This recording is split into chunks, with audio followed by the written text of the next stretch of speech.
Pardon, I send me a message sending a video about Starmil. Starmil na kwa to say use skills na. And ni pardon na kasi me video and found Starmil no ko to coupon code no. To coupon code na dia sign up to say use skills na. Nti o de sign up oba be refer man for. Omo de no it seems a category near to referral and me hu ba ko bi wo ho. Nti oko platform no so e work say the minute can work it says use skills na. We invite someone for ba ho. No more months ka. Or more specific data, or maybe issue payment at their brow. Into other home we be a fountain more use skills. What's time on say before say or refill be their bahono. Making sure so unim nipano and at the same time unim nipano anger level.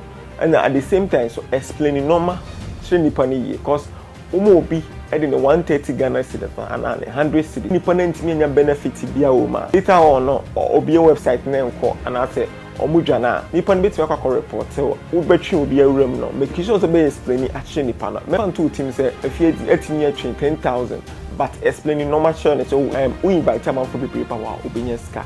Now at the same time, so we know risk any high anytime you are no or meeting your journal or meeting your shuttle website in a town. It is Starmil use skills no.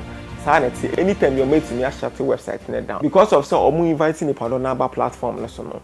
Nti ombetimi ajejeje amanfo sika omoje amanfo sika na omo run advert e dey amawo platform so nipa bi say or run giveaway the first 10,000 on kwa subscribe channel no ombetimi arun sa giveaway ni nyina iska omoje nti kind of maybe a FM station na TV station bi a omo abie but TV station ombetimi abenya nipa do na omo ke TV station no nti advertisers be back to omo jiska wa ha na the same time so omo jiska wa ha nti your first side and the NTA team. Me did this video about make a Ponzi scam interest all sika to na senior repeat because me a video na ni padona be attack me say oh metinya chiska wo like the oka bi ayen for Ponzi scam no say omo bobo obetinya search Google how a Ponzi scam fast working nti anytime you reach your target na ombetimi me did this video wow I'm a video with